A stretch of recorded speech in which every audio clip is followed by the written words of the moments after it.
Kuya ko, sobrang naiinis ako sa sarili ko.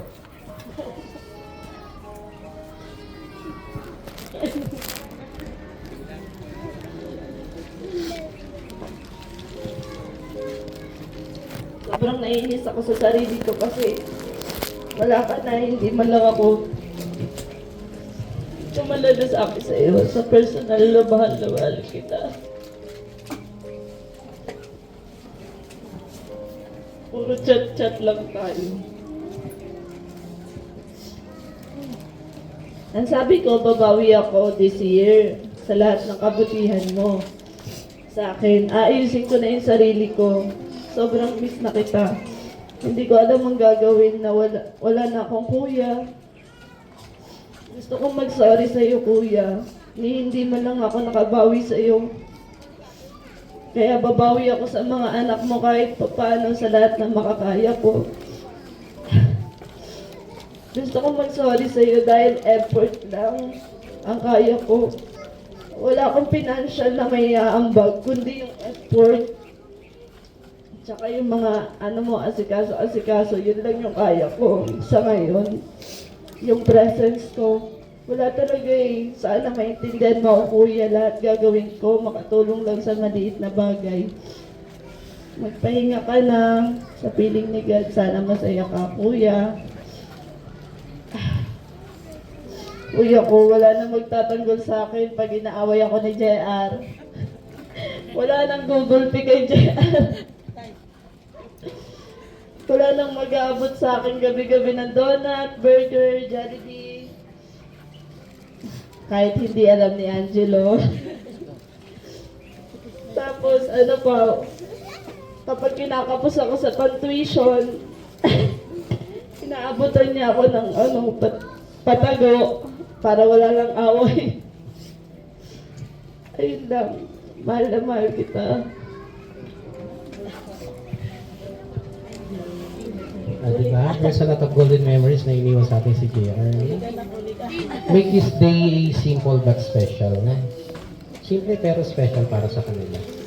So, sige ma'am, meron pa po ba?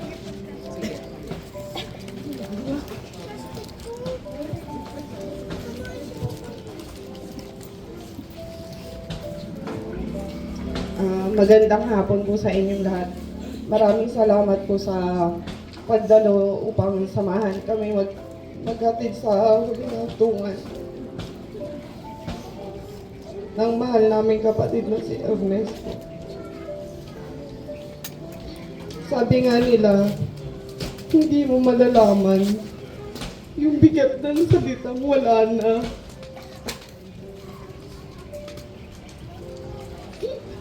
Hanggat hindi mo nararanasang ipunin yung lahat ng tapang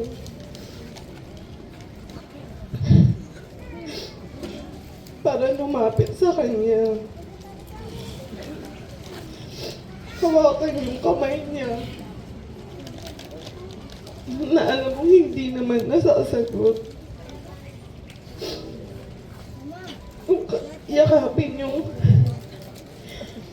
katawang tila ninakawan ng sigla. Hindi mo malalaman yung sagot sa tanong kung nakikinig ba yung Diyos. Hanggat hindi mo nararanasang humingi ng himala.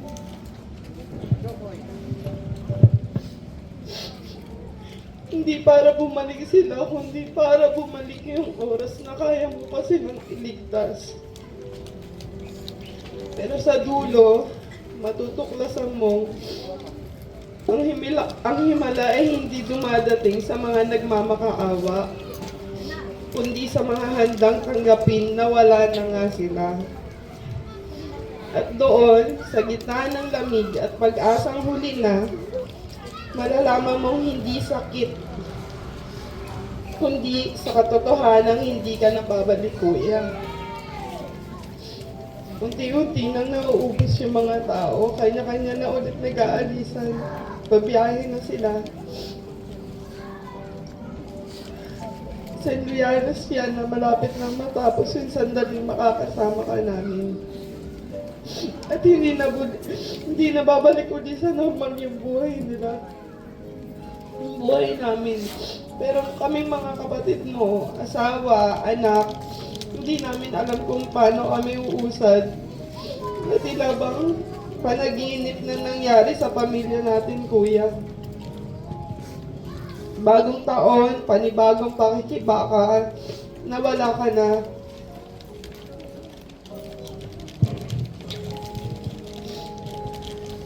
Sa ngayon, kailangan naming harapin yung bukas na wala ka na.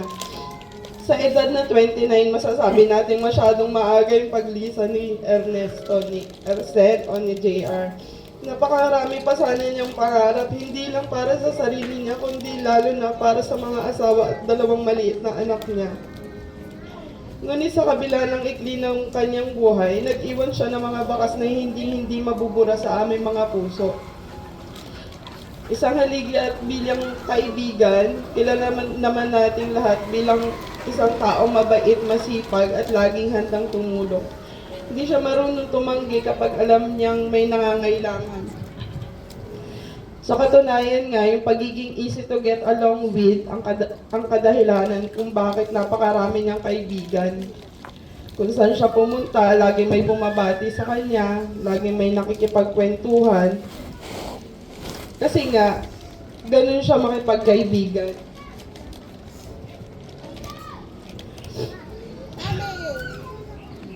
Pagdating naman sa trabaho, wala ka ding mapipintas kay Ercet kasi patunay na nga yung mga homeowner sa Kohana na mahusay siyang gumawa sa bagay. Hindi lang basta trabaho yung ginagawa niya, nilalagay niya yun sa puso at sa bawat pako at semento na ginagawa niya. Kaya naman hindi nakakapagtaka na maraming amo yung natutuwa sa kanya. Laging maraming tumatawag, laging siya yung hinahanap. Kasi bakit? Dahil siya pinagkakatiwalaan. Sa panahon kasi ngayon, mahirap na makahanap ng taong hindi lang magaling sa trabaho, kundi tapat para sa ginagawa niya. Iyan, Sir Sen. Siyempre, yung hilig na, hindi naman natin mapagkakaila. Gusto niyang magmotor palagi. Kahit nga na-aksidente na siya, nagpagaling lang, nagmotor na naman. Siguro, sa bawat biyahe niya, doon niya nakukuha yung lakas para muling humarap sa mabigat na trabaho kinabukasan para sa kanyang pamilya. Pero yun nga, may mga pamana din na pagmamahal na iniwan niya si Kuya. Kung meron mang isang papel na pinagmamalaki si Kuya, Sir Sen, yun yung pagiging isang asawa at ama. Sa kanyang asawa at dalawang anak. Siya yung laging sandigan. Nakita namin kung paano niyan ibuwasin lahat ng pag-aaruga niya. Yung mga hindi niya naranasan. O gusto niyang masiguro na yung mga anak niya nasa mabuting kalagayan. Alam namin na huwaran niyan. Laging nandyan, gumagabay. Hindi nga lang sa pagiging ama, pagiging kapatid, pagiging anak. Kasi ganun nga yan magmahal. Kahit anong trabaho, mabigay lang yung pangangailangan ng mga anak ng maluwag, pinapasok niyan.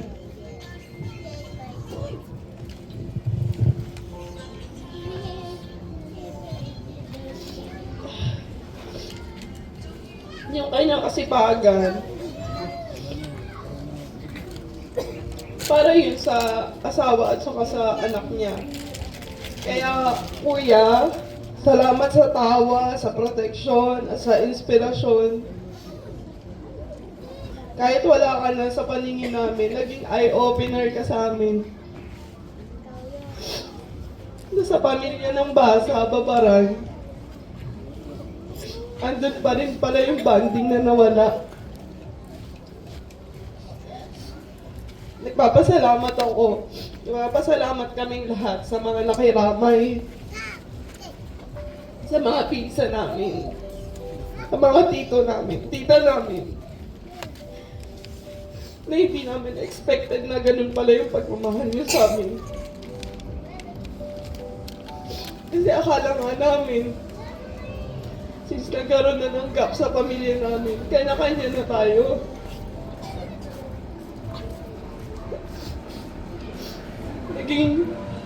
Naging daan din si Ersen kahit na nawala siya. Andun pa rin yung aral na iniwan niya na nakakamiss din pala kapag nandyan yung mga pamilya mo. Hindi lang yung pamilya na talagang pamilya namin, kundi pati yung extended family namin. Kaya maraming salamat sa mga tulong mula sa day 1 hanggang matapos. Hanggang sa andito na, ililibing na nga natin, andito pa rin kayo. So, kuya, mananatili yung alaala mo sa bawat sulok ng bahay natin. Kaya magpahinga ka na. Alam naman namin na binigay ng pamilya natin yung best. Kaso nga lang na kinuha ka na ni Lord eh. Mahirap tanggapin kasi kahit siya, yung huling salita niya, laban. Lumaban naman. Iba't ibang ospital na yung pinuntahan, pero sabi nga nila, kapag oras mo na, oras mo na. Hindi lang namin matanggap agad yun. Kasi hindi din namin ine-expect. Kaya kuya, kung naririnig mo man kami ngayon, alam mo naman na mahal ka namin. Hindi namin papabayaan yung pamilya na iniwan mo. Tsaka yung hiling mo na nagsabi ka na nakakaawa naman si Baby Angelito kasi wala siyang kasama. Hindi namin na gets yung hint na yun na para hindi malungkot si Baby Angelito, isasamahan mo na siya. Maraming salamat kasi kahit na wala kaming kuya, ang tingin namin sa kanya is kuya talaga. Kaya maraming salamat po sa lahat na nakiramay. Alam ko po kung nandito sa Ersen, lahat po ng mga kaibigan na nakiramay, nakilibing, tuwang-tuwa po yan. Kaya kami man pong pamilya, mabigat sa dibdib namin na pakawalan na si Ersen. Siyempre, mag-move on po tayo pare-parehas. Kasi sabi nga nung ate namin, hindi naman pwedeng tumigil yung mundo namin dahil lang wala na siya. So, aayusin namin yung buhay ng mga bawat isa. Susuportahan namin yung mga naiwan niya. Hindi lang po, maraming salamat po sa lahat na nakiramay. Okay, thank you ma'am. So sige. Sa mga ganitong klaseng pagkakataon kasi lagi tayong